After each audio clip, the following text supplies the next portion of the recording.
For 30 years, Anthony Ray Hinton lived in a cell just steps from Alabama's death chamber, forced to hear the final cries of 54 men as they were executed, knowing he could be next for a crime he didn't commit. These are 10 of the most disturbing interviews with wrongfully convicted inmates. Men would have to take the walk down your hallway and walk to the death chamber. And when they were killed, you could smell their flesh burning. Police came to my flat, kicked off my flat door with guns pointing at me, and they arrested me. December 19th, 1988. That was the day police banged on Raphael Rowe's door in southeast London. At just 20 years old, he was dragged out of his home and accused of being part of this brutal crime spree near the M25 motorway. Now, just a few days prior, 3 men had carried out violent robberies and killed a man, Peter Herberg, in a terrifying attack. The attackers had tied up and beaten Herberg and his partner, Alan Ely, who were sitting in a parked car. Tragically, Herberg suffered a fatal heart attack during the assault. And hours later, the same group broke into 2 homes, stabbing 1 victim in the process. The crime sent shockwaves throughout the community, and the pressure to catch the culprits was immediate. And soon, the police thought they had their suspects. Rowe and 2 other men, Michael Davis and Randolph Johnson, were arrested and later branded the M25-3 by the media. Raphael was shocked. He had nothing to do with it, but suddenly he found himself in handcuffs, caught in a storm that would take away 12 years of his life. The case against Raphael and his co-defendants didn't make sense from the start. The victims said 2 of the perpetrators were white, with one having blue eyes and fair hair, yet Raphael and the other 2 men were all black. And with no physical evidence tying them to the crimes, the police would build their case on shaky testimonies. We were fitted into a crime once the police had already reached a decision that they needed a conviction. One of those came from Raphael's girlfriend at the time, who testified against him. However, years later, she wrote to Raphael in prison confessing that she had lied and tried to apologize. But this wasn't even the half of it. The trial was a disaster. Crucial evidence was being withheld, including the fact that a key witness, Norman Duncan, was a known police informant with a criminal record. But none of this mattered in court. Raphael's mess of a trial concluded with the expected verdict, finding him guilty of murder and robbery, and sentencing him to life in prison. The judge branded him evil and dangerous as he handed down his sentence. And in that moment, Raphael's life, as he knew it, came to an end. And I reacted in the only way an innocent person would. I screamed and I shouted at the jury, at the court. Life in prison wasn't just a punishment for Raphael, it was a nightmare. He refused to act like a guilty man, resisting the prison programs meant for convicted criminals. And because of this, he was often thrown into solitary confinement, stripped naked, and beaten by officers for standing his ground. Every time the prison officers came to my cell door to open it and take me out, they had to stand back because I came out like a raging bull. But I was deeply angry. Also, according to him, the violence was relentless. Not just against him, but all around him. He witnessed prisoners being scalded with sugar-laced boiling water, guards being attacked, and even inmates brutally turning on each other. But the physical pain wouldn't be the hardest part. It was the constant fear and uncertainty. Raphael spent his 20s locked away, wondering if he'd ever be free, maybe have a family, or even live a normal life again. But despite everything, he would cling on to his innocence like a lifeline, refusing to let the system break him completely. And in those darkest moments, he found a purpose: studying journalism. Through correspondence courses, he began to prepare for a future he wasn't even sure would come. But against all odds, it eventually did. After years of appeals, his case finally reached the European Court of Human Rights. The court ruled that his trial had been unfair, and in 2000, after 12 years behind bars, Raphael's conviction was overturned. For the first time in 12 years, I was able to hug someone and cry, genuinely cry, with joy. everybody else around me was crying, and it triggered my crying. I wasn't able to cry for 12 years. Raphael was finally free, but not exactly vindicated. The court had declared his conviction unsafe, but stopped short of saying he was innocent. That stigma followed him even after his release. In a written interview, he reflected, "It plants a seed. It allows people to doubt, to question if I was really guilty after all."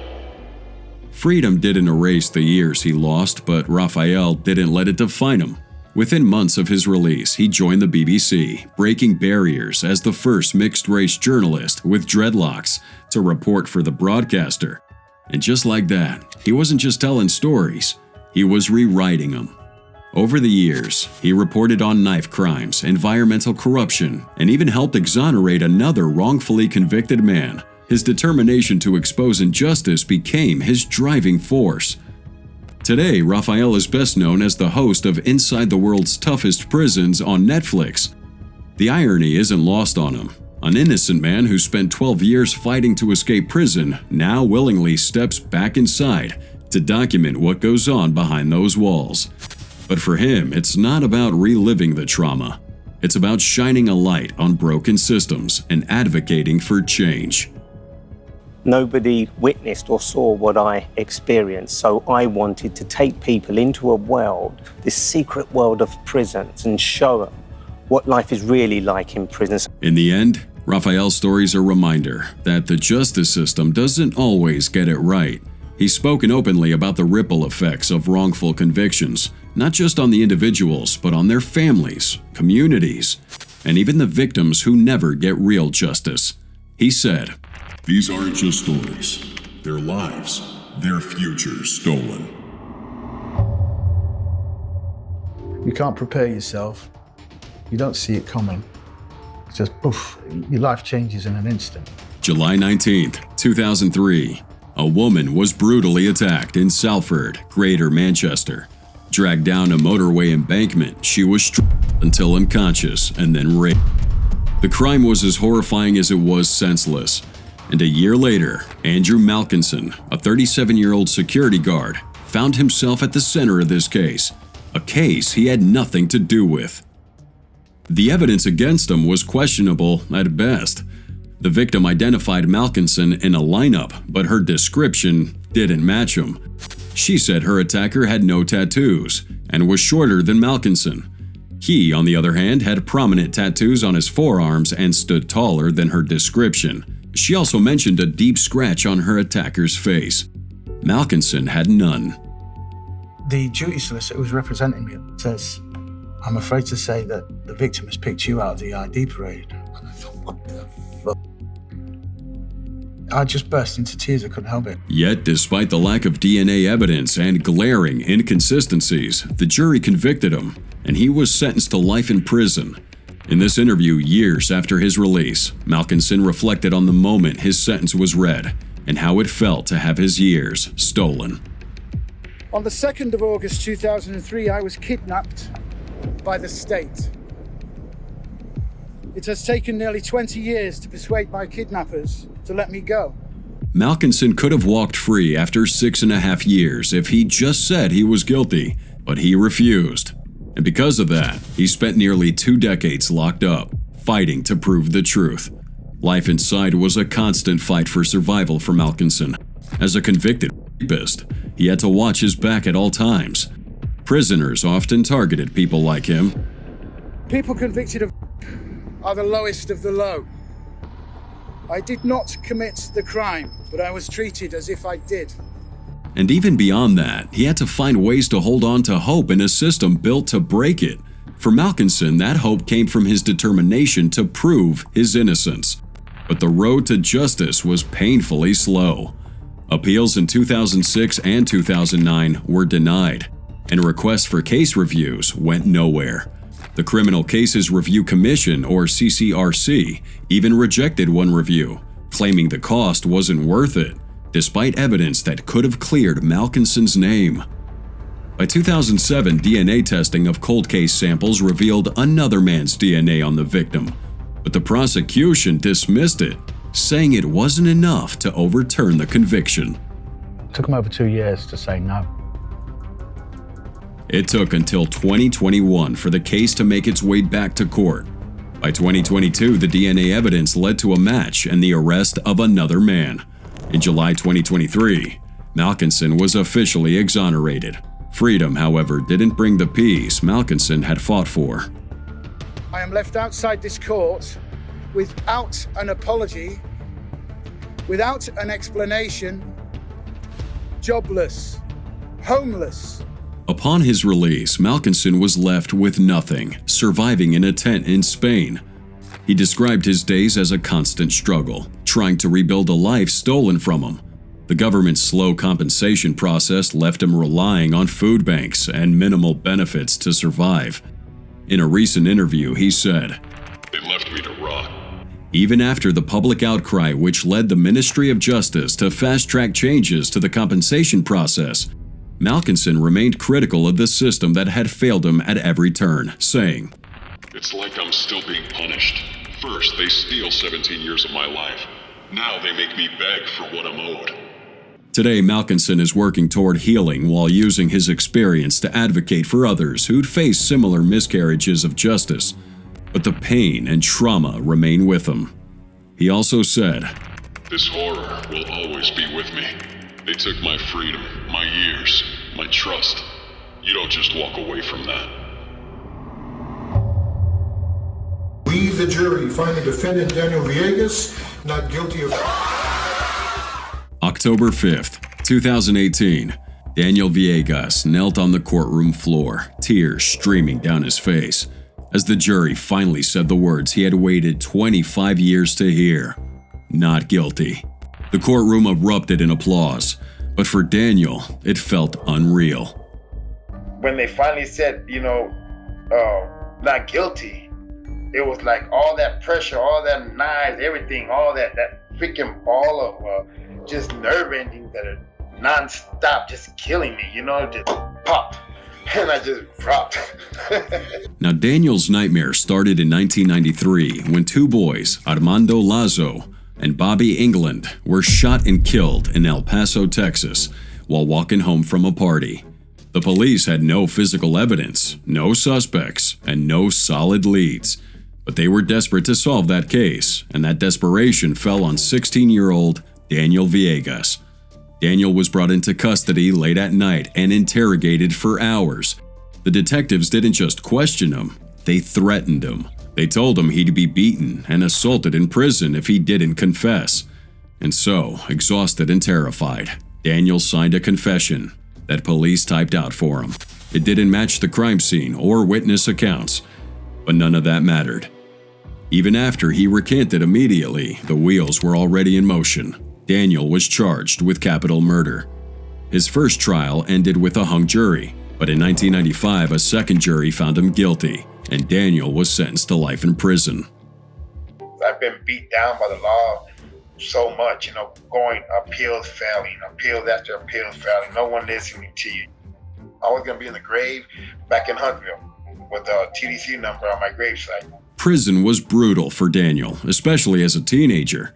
The isolation, violence, and overwhelming injustice weighed on him every single day, as he believed that he was going to die here. But despite it all, there was a part of him that refused to give up, and so he held on to the hope that one day someone would listen and believe in his innocence. I would always try to keep my mind focused that, I'm innocent, and this ain't my environment, this is not what I'm supposed to be a part of, but, sometimes, you can't help it. That someone came in the form of a dedicated legal team.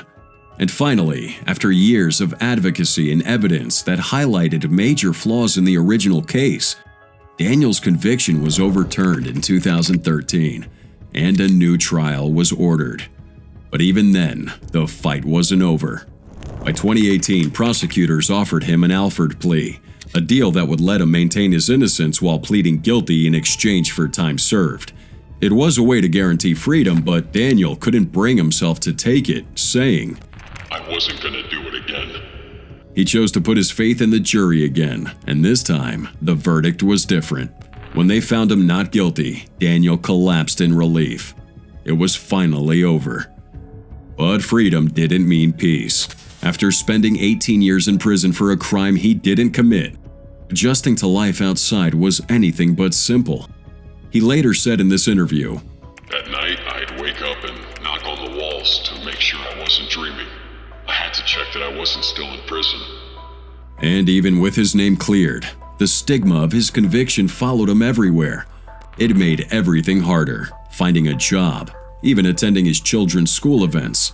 About that, Daniel said, "It's an effect that lasts a lifetime. Even though I was acquitted, people still see the charge." But despite these challenges, Daniel found purpose in helping others. He now works for a law firm and dedicates his time to advocating for people who've been wrongfully convicted. Sharing his story, he often reminds others, "Once you're convicted, you're never the same. That's why it's so important to do things right from the start." But even after everything he'd been through, life continued to test him. In July 2024, Daniel was arrested following a domestic dispute in El Paso. Police responded to a late-night call, where a woman claimed that during an argument, Daniel had grabbed her wrists, causing pain. Officers then noted a small scratch on her arm and charged Daniel with assault causing bodily injury. He was released the next day on a $2,500 bond. Now, the incident made some people question if Daniel was ever truly innocent, while others said maybe the trauma from his years in prison had managed to catch up with him. Either way, the incident added yet another layer to an already complex story. Yet, even in the face of new challenges, Daniel remains determined to move forward, trying to find his place in a life he's still piecing back together. As he once said, "I'm still figuring it out, but I'll keep trying." August 25th, 1997, Susan Mellen was at a McDonald's parking lot with her daughter, Jessica, when her life changed forever. Police threw her to the ground and arrested her for the murder of her ex-boyfriend, Rick Daly, whose body had been found burning in an alley just weeks earlier. As Jessica cried hysterically, Susan tried to comfort her, calling out from the back of the police car, "Don't worry, I'll be back for dinner." But Susan wouldn't see her children again outside a prison visiting room for 17 years. A man was murdered, all right? I didn't murder him. Okay, that's it. Please believe me, I wouldn't do that. The case against Susan was built on a single witness, a woman named June Patty, a self-proclaimed paralegal with a history of dishonesty and manipulation. Now, Patty claims Susan had confessed to the murder, spinning a gruesome tale of how Susan and others beat Daly to death, taped his mouth shut, and then set his body on fire. But there was no physical evidence tying Susan to the crime. Patty's testimony didn't even match the autopsy findings, which showed no evidence of the supposed torture. Despite all that, Susan was convicted of first-degree murder in 1998 and sentenced to life without parole. Prison was devastating. Just 6 months into her sentence, Susan's mother passed away, a loss that broke her spirit. She also recalled a counselor coldly telling her, "You'll leave prison in a pine box." And for years, she lived with that image in her mind, convinced she would die behind bars. What was life like in prison for you, Susan? It was frightening, and there's so many times that I was scared. But what kept Susan going was her unwavering belief in her innocence and her faith in a higher power. And finally, in 2013, Susan wrote to Deidre O'Connor, the executive director of Innocence Matters, pleading for help. O'Connor took on her case and uncovered a trail of misconduct. She found that the sole witness, Patty, had been discredited numerous times by law enforcement and even described as a pathological liar by her own sister. And those crucial details about Patty's unreliability had all been withheld during Susan's trial. On top of that, Deidre discovered new evidence implicating other suspects, including Santo Alvarez, who later admitted that Susan had taken his place in the case. I believe, based on what I've read, that she's innocent. And for that reason, I think the criminal justice system failed. October 2014, Susan's conviction was vacated and the charges were dismissed. A judge declared her factually innocent and ordered her immediate release. Susan broke down as she heard the words, describing it as the first time someone had acknowledged the injustice done to her. And when she left the courthouse, she held her grandson for the first time and felt like she was on top of the world. But freedom brought its own challenges. She described that living on the other side of the prison bars was like adjusting to life on Mars. Everything had changed in the 17 years she'd been gone. She didn't know how to use a cell phone, was overwhelmed by grocery stores, and didn't start driving for over a year. For a while, she would live on her daughter's couch, grateful but determined not to be a burden. When she moved into her own apartment, the space just felt overwhelming. She said, I sat on the couch and cried. I'd gone from a little cell with one locker to having an entire apartment. Susan's case sparked outrage and eventually led to a $12 million settlement with the city of Los Angeles. The lawsuit blamed former LAPD detective Marcella Wynn, calling her the architect of this injustice. Wynn had been involved in other wrongful convictions, further highlighting the systemic failures that had stolen years of Susan's life. Today, Susan focuses on healing and sharing her story to advocate for justice reform. Reflecting on her journey, she said, I never want to give up, and now I finally have my happy ending. January 12, 2022. Joyce Watkins stood in a Nashville courtroom, waiting to hear the word she'd been longing for over 3 decades. Ms. Watkins, this charge against you is dismissed. And to the family of Charlie Dunn, the charge against Charlie Dunn is dismissed. It was the moment Joyce had prayed for, but it was bittersweet. Her name was finally cleared, but Charlie Dunn, her boyfriend and co-defendant, had passed away years earlier without seeing his name exonerated. June 26, 1987, the nightmare began when Joyce, then 37, and her boyfriend Charlie Dunn picked up Joyce's great-niece, Brandy, from her great-aunt's home in Kentucky.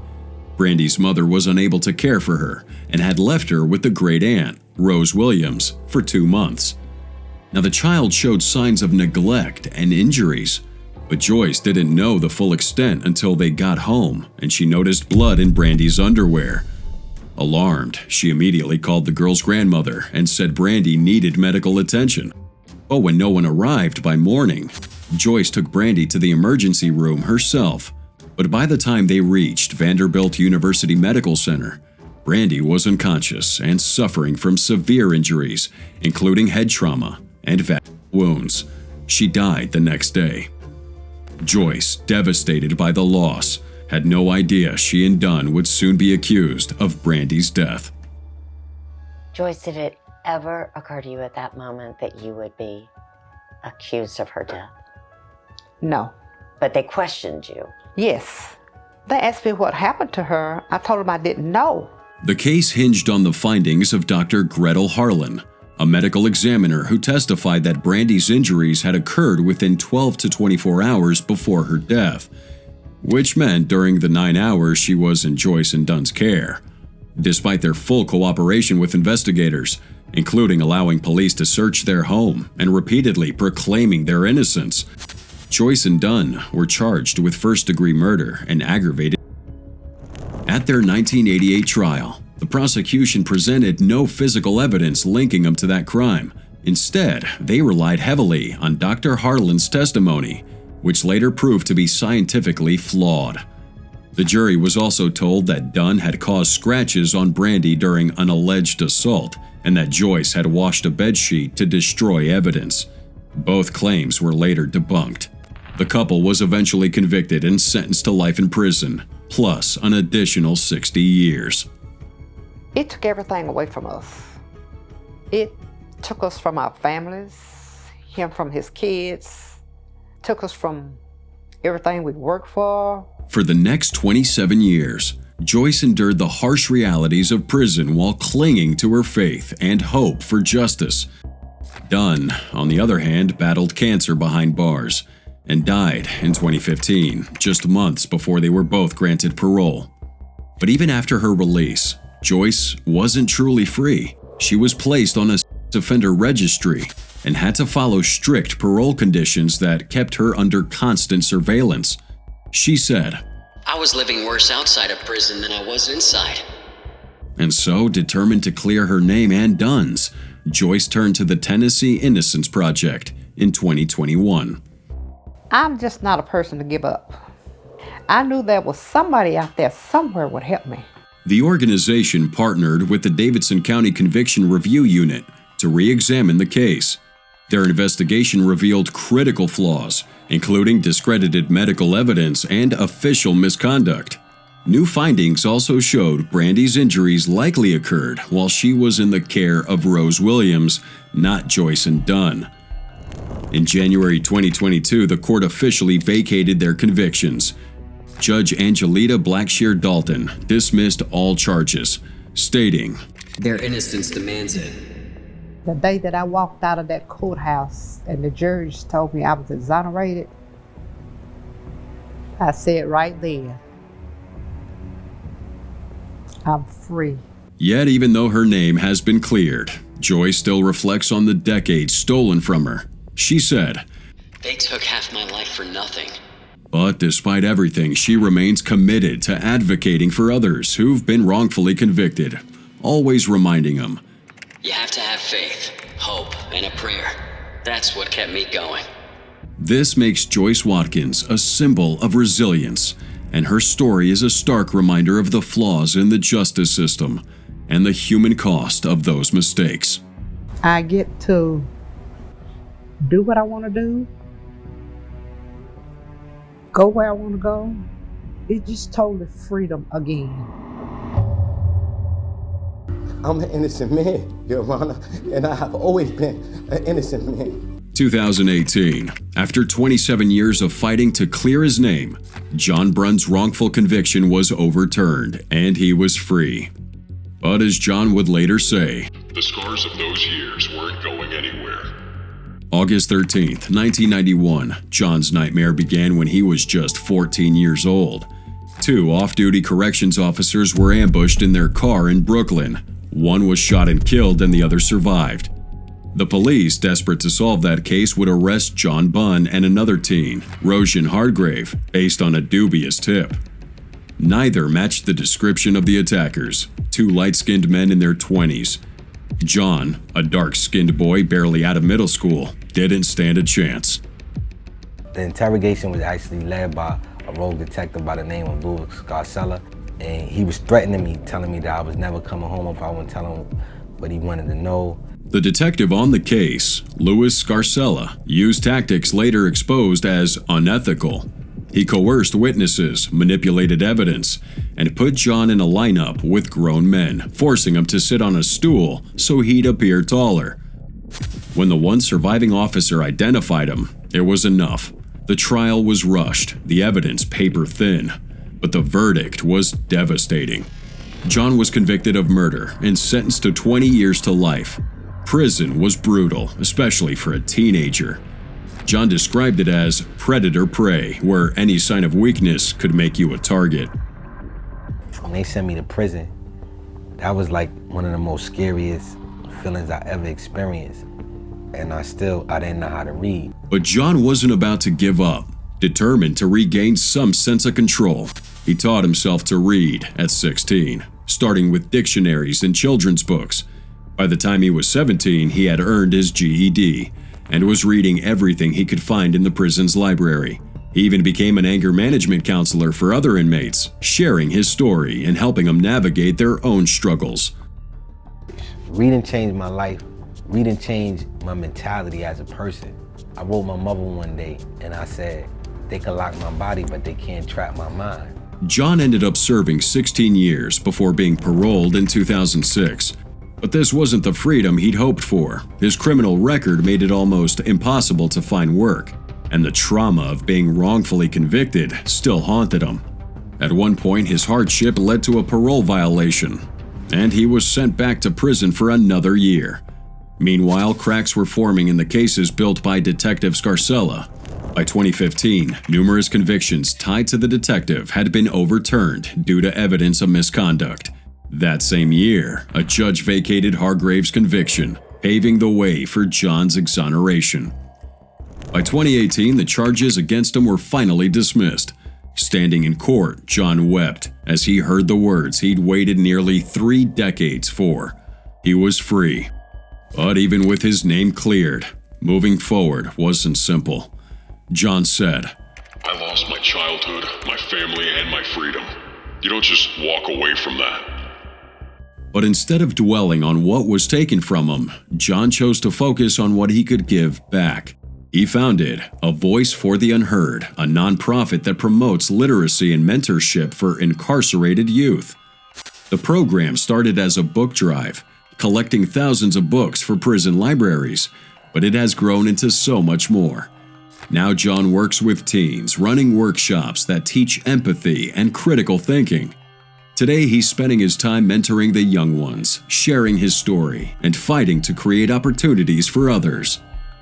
There's no greater feeling than me feeling like I'm existing for a purpose, and this is what gives my life purpose right now. And for John, the purpose is making sure no one else feels unheard. It's constantly a battle trying to stay positive, and some days you get to the point where you don't think you're going to make it. May 19th, 1975. Businessman Harold Franks was attacked outside a corner store in Cleveland. 2 men threw acid in his face, shot him, and ran off with his briefcase and a few $100s. One stray bullet even struck the store owner's wife. It was a brazen crime, and the community was outraged. The police needed answers, and fast. They turned to Eddie Vernon, who told them he'd seen 3 men commit the crime: Ricky Jackson and brothers Ronnie and Wiley Bridgman. Now the problem here was that Eddie hadn't seen anything, but under pressure from detectives, he gave them the names they wanted. It didn't matter that there wasn't any physical evidence, no murder weapon, and no sign of the green getaway car other witnesses mentioned. Eddie's testimony was enough to convict. And so, at just 18, Ricky Jackson was sentenced to die in the electric chair. Ronnie and Wiley Bridgman received the same sentence. As Ricky put it, "We were never going to get a fair shot. They didn't care about the truth." We were sent to death row. We were sentenced to die in the Ohio electric chair. We were all sent to death row, where we stayed and lingered and wondered and worried for 2.5 years. Ricky's death sentence was commuted to life in 1977, but life behind bars was its own kind of torture. Prison wasn't just about survival here. It was enduring the stigma of being labeled a killer. Regarding this, Ricky later said in this interview, "The hardest part wasn't the time. It was knowing people thought I deserved to die." Prison forced Ricky to grow up fast. He learned to fight to protect himself and spent months in solitary confinement. But much like John Bunn, what saved Ricky was reading. He found solace in books, losing himself in stories about science, history, and nature. He said, "Books gave me a way out, even if it was just in my mind. They gave me hope." Again, even in prison, you have to find a level of acceptance of your current situation. You have to. But through it all, Ricky never stopped proclaiming his innocence. Over the years, he wrote countless letters to journalists and legal organizations, hoping someone would listen. Finally, in 2011, his story caught the attention of a Cleveland journalist who published a deep dive into the shaky evidence that had sent Ricky to prison.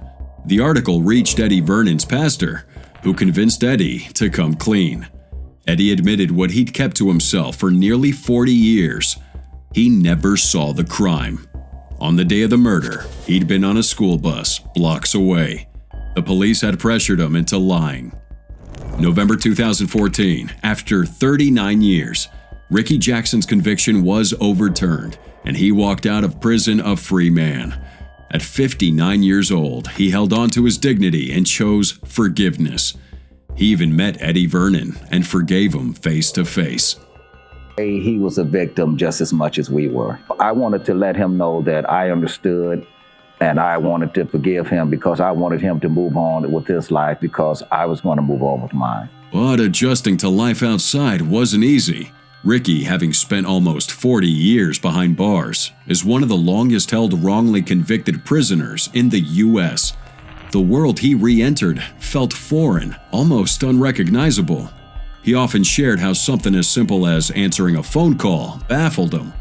And so for Ricky, it wasn't just about catching up. It was about learning how to live all over again.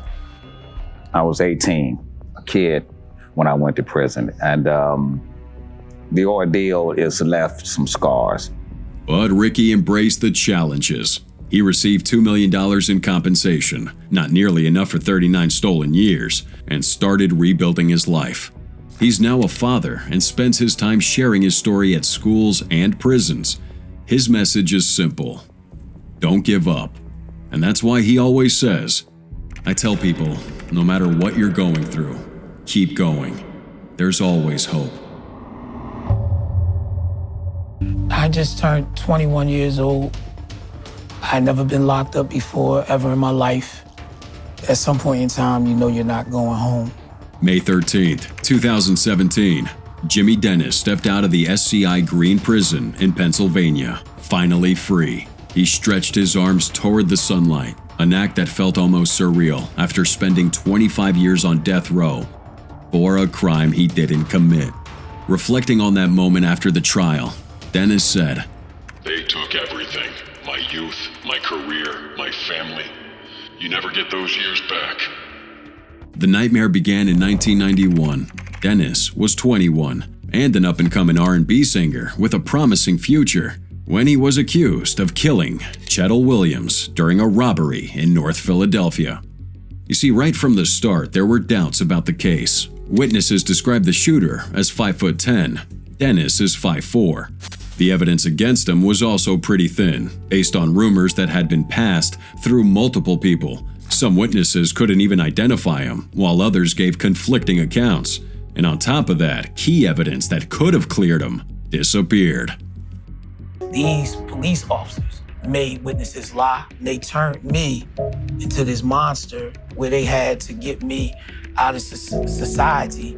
Yet, despite the glaring holes, he was convicted in 1992 and sentenced to death. Life on death row was brutal. Dennis spent 22 hours a day in a cramped cell, isolated and dehumanized. Meals would come on trays, often defaced with racist slurs, carved by other inmates. He was allowed only 10 minutes to shower 3 times a week, and a single phone call each month. And those lights never went out, so he was never exposed to true darkness for over 2.5 decades. Think about the psychological toll. He watched others lose their sanity or even take their own lives. For him, every day felt like someone was playing Russian roulette with his life. When you're on death row, it feels like a gun is literally being held to your head every day. It is a day-to-day assault on a human soul. The hardest blow Dennis had to bear was when a guard casually informed him, Your dad died. Before walking away. Dennis's father had been a constant support, traveling hours to visit him regularly. Losing him in such a cold, impersonal way deepened the already overwhelming pain. And being informed of such tragic news in such a cruel way was beyond imagination. So, in the face of despair, Dennis would turn to music. This guy wrote over 700 songs while incarcerated, clinging to the one thing that gave him hope. And throughout the years, Dennis maintained his innocence. He wrote letters, filed appeals, and begged for someone, anyone, to hear him. Eventually, his persistence paid off. A team of pro bono lawyers led by Amy Rowe took on his case. They uncovered evidence of police misconduct, unreliable witnesses, and a suppressed alibi that could have cleared him.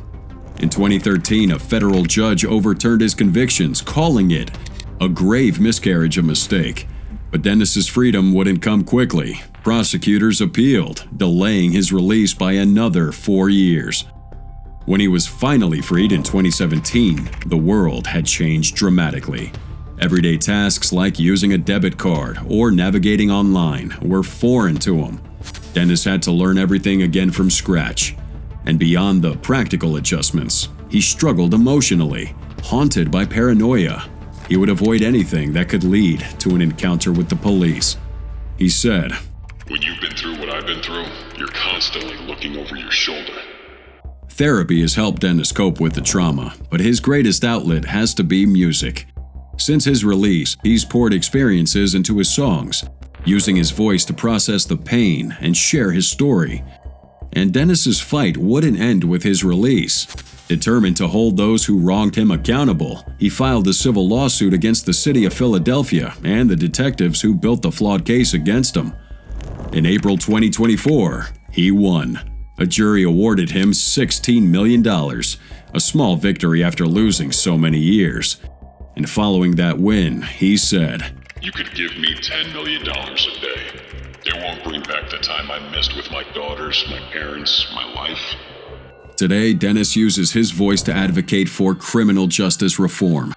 He speaks out against corruption, hoping his story will prevent others from enduring what he did. I use my bitterness to fuel me to advocate for other innocent people. There are innocent women and men all over this country who each individual in their everyday walk of life can help. I pushed myself in every way that I could to not be hurt by that, to somehow be a loving person, to find within myself anything good. That's all I had left. January 15th, 2004, Nick Yarris walks out of a Pennsylvania prison after 22 years on death row, breathing free air for the first time since his wrongful conviction for a brutal murder he didn't commit. The first thing he did was look at the sky. He later recalled that movement, saying, "I felt like a ghost stepping into the world."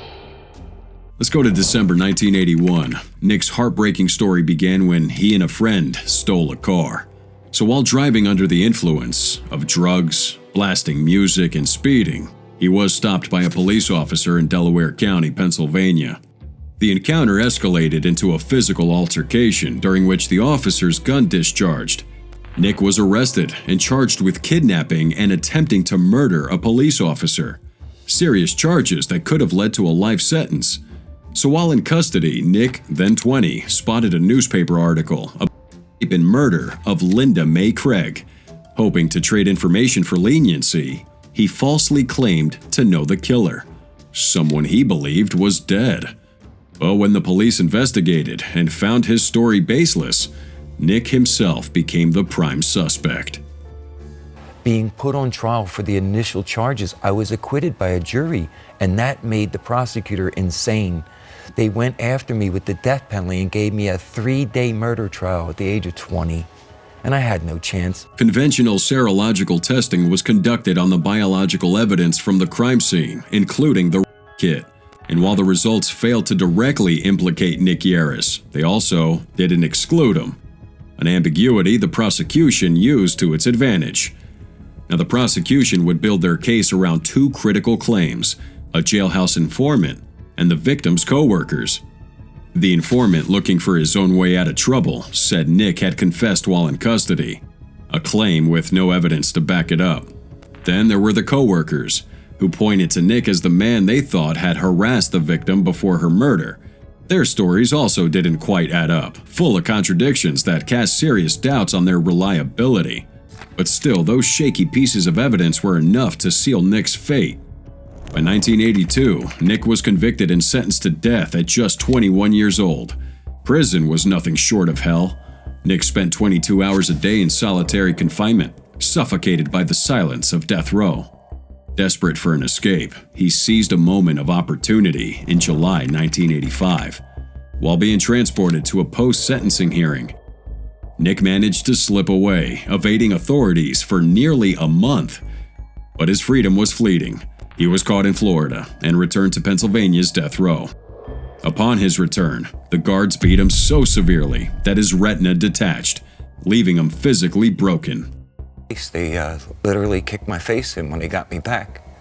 They shattered my face is all distorted. They did a lot of horrible things to me because they were so afraid of me. And then came the years of unimaginable isolation. For 14 long years, no one laid a hand on him.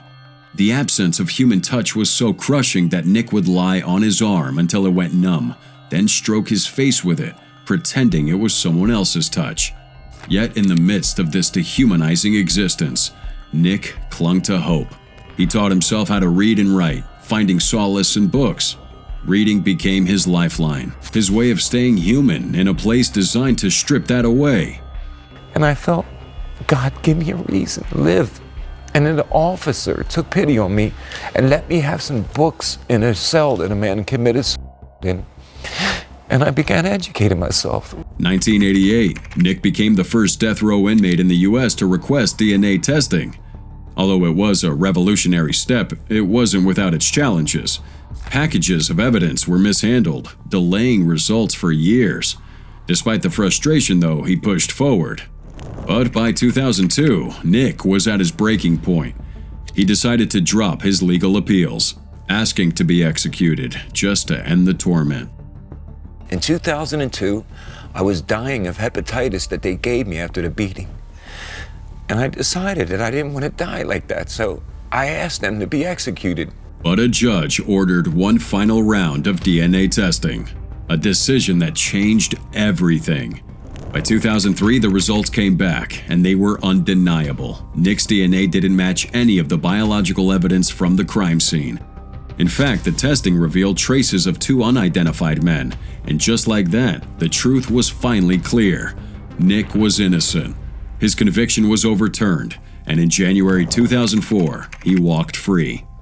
Just like the others, the world he returned to was vastly different, and he struggled to fit in.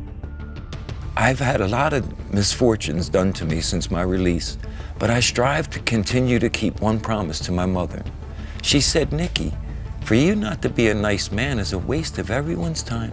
Today, Nick has turned his pain into purpose. He's a writer and a storyteller, using his experiences to also advocate for justice and speak out against the death penalty. His work has taken him around the world, from addressing the UN to sharing his story with students. He chooses to see his past as a dark chapter, not the whole book. I recognize that I have a purpose. I offer hope and good to the people who struggle in their lives. April 3rd, 2015. Anthony Ray Hinton walked out of the Jefferson County Jail in Birmingham, Alabama. For the first time in 30 years, he was free. As sunlight poured over him, he paused, took a deep breath, and said, "The sun does shine." That simple statement carried the weight of 3 decades spent on death row for crimes he didn't commit. 1985. Anthony's ordeal started with 2 fast food managers killed in separate robberies in Birmingham. With no witnesses, fingerprints, or even solid leads, the police faced intense pressure to make that arrest, and their focus would eventually land them on Anthony Hinton, a 29-year-old warehouse worker with a clean record and no history of violence. But Anthony was arrested and charged after a manager in a similar robbery identified him in a photo lineup. I said, but I haven't done any of that. You got the wrong person. He said, let me tell you something right now. I don't care whether you did it or didn't do it. He said, but I'm going to make sure you found guilty of it. The evidence was quite weak, if not non-existent. Anthony's boss had testified he was working 15 miles away when the crime happened. Besides, no physical evidence tied him to the scene. But police had seized an old revolver from his mother's house and claimed it matched the bullets from the crime scenes. That gun became the crux of the case. He said, there's 5 things that are going to convict you. He said, number 1, you're black. Number 2, a white man is going to say you shot him. Whether you shot him or not, I do not care. He said, number 3, you're going to have a white prosecutor. Number 4, you're going to have a white judge. And number 5, you're going to have an all-white jury. From the beginning, the system failed Anthony. His court-appointed lawyer, who didn't even believe in his innocence, hired a visually impaired engineer to counter the ballistics evidence.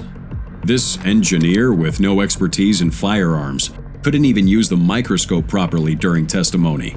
Meanwhile, the prosecution leaned heavily on racial bias, with the prosecutor even stating that he could see Anthony's guilt just by looking at him. And in the end, an all-white jury convicted Anthony and sentenced him to death. For nearly 30 years, Anthony lived in solitary confinement. His cell was close to Alabama's infamous electric chair, nicknamed Yellow Mama. And he could hear those executions.